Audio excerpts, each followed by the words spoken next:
Alright, it's 20 to 12 and I'm waiting on the transit of Mercury. I'm set up in the backyard here. I've got my old trusty ETX 90mm Cassegrain telescope, which I've used for a very long time. With this very same telescope I observed the previous transit of Mercury and the transit of Venus, and hundreds of hours of sunspots and eclipses and various things, so it's only suitable I have it out today for this one. It's seen better days, but it does a good job. I have the standard 26mm eyepiece in. I have Beta astrosolar filter in the front so I can observe through the eyepiece and see the sun directly and safely. But I've also decided to try the projection technique for a bit of fun. So I just self-taped 2 sheets of A4 paper at the bottom of this cardboard box, and the idea is I'm going to hold it over the eyepiece, project the sun into the cardboard box, and you should be able to see the disk of the sun with hopefully the transit of Mercury happening in real time. And doing this technique, you're going to extend the box out backwards and forth to different distances, and you can adjust the size of the solar disk to show people and for videoing purposes, you know, so it's very, very handy. I like this, so I'm going to try both today, but I particularly like this one. So not long to go now. The temperatures are already 21 degrees in County Down, just after 11 o'clock this morning. This could be the hottest day of the year. GFS is showing about 23 degrees maximum. I think that could be beaten today. So it's a scorcher. It's just a gentle breeze. It's sunny. There's the sun, blue skies. And maybe later the cap might break. We may get a few thunderstorms. All good.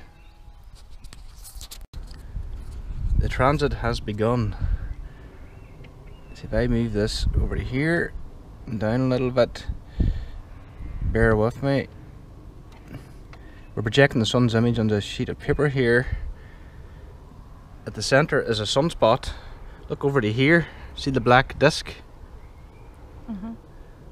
There, that is planet Mercury. Let's just come into view. And it's going to work its way across the sun during the course of the day, the next few hours. And just for a sense of scale, that sunspot is bigger than the Earth. I'll just refocus here. And look how small Mercury looks. I'm backing up. My assistant Roshin is holding the box for me. And I'll bring it across a bit more here, down. It's a very tedious method of observing when you're just holding the box, but it works.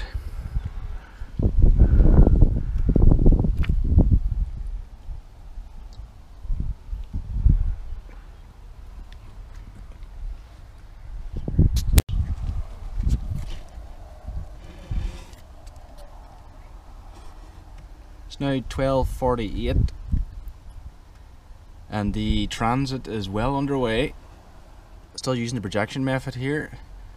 If you look carefully, you'll see the large sunspot near the meridian at the center of the image, and to the right at the almost the 3 o'clock position you can see Mercury.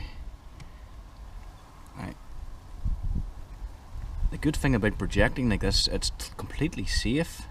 You can't damage your eyes and it's cheap and easy to do. And if you extend the box further away, you can make the disc much larger while adjusting the focus, or you could bring it in closer for smaller discs which is more concentrated.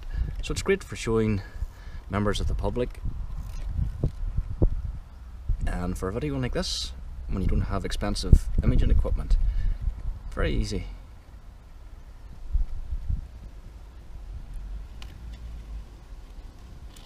And the day is beautiful.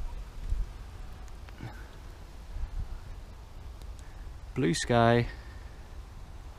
The temperatures are already 23 degrees in County Down and climbing, and the day is young yet. So this could be the best day of the year for certain. And I'm hoping later on the cap will break, the warm inversion layer at mid-levels, and we may get some thunderstorms. Somewhere in the country anyway, just like yesterday. But a word of caution.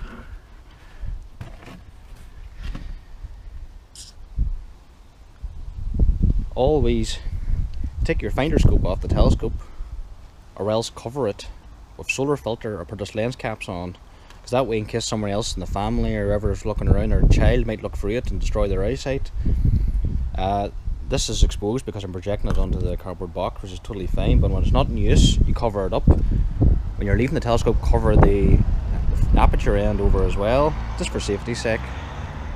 This is the Beta Astra solar filter. It's been around quite a while. Highly recommend this.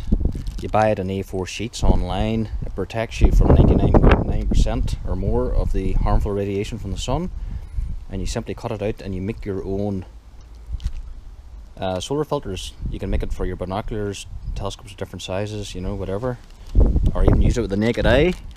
Hold it up towards the sun, especially if there's a solar eclipse or a large naked eye sunspot, and you'll be able to see the sun perfectly. I've been using these for years. So now I'm going to take a break, get a cold drink, and then come back out again and see what's happening.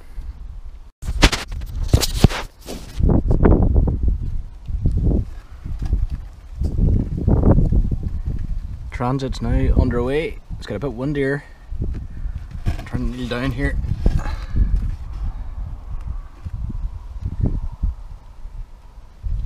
There's the large sunspot, and there's Mercury, the upper right. There's actually a third sunspot group in there too, at the centre.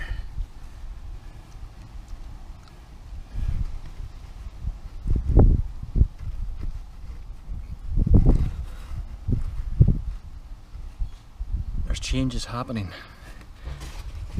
Blue sky here. I look to the south and southeast. May not look much in the wide field of the GoPro. Visible moisture moving in. I can see small and mid-level instability. That unstable air is more pronounced to the southeast, where there's bigger towers and there's showers breaking out over County Down.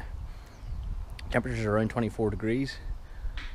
I predict if the cap breaks this afternoon and evening, we may have thunderstorms somewhere in the country. I'm liking the way things are going here. In the meantime, continuing to watch the transit, preparing food, and we're getting the barbecue going. Just waiting for these charcoals to change colour and have lunch.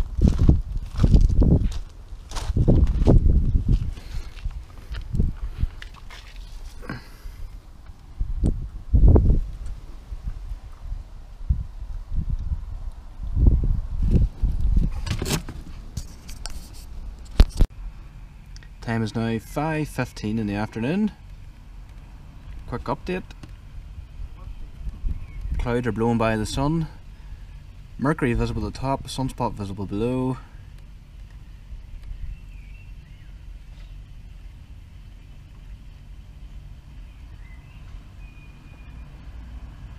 I'm just going to focus this.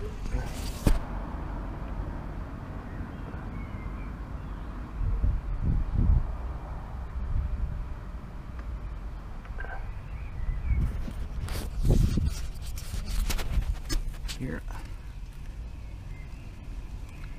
Mercury is now past the meridian and heading into the western part of the disk. And with the next couple of hours it will disappear around the limb again, or over the limb. That'll be the end of the transit. Perfect conditions, other than a few patches of cloud. It's completely clear the entire day, lovely and warm. Actually, warm's an understatement. It must be 24-25 degrees now.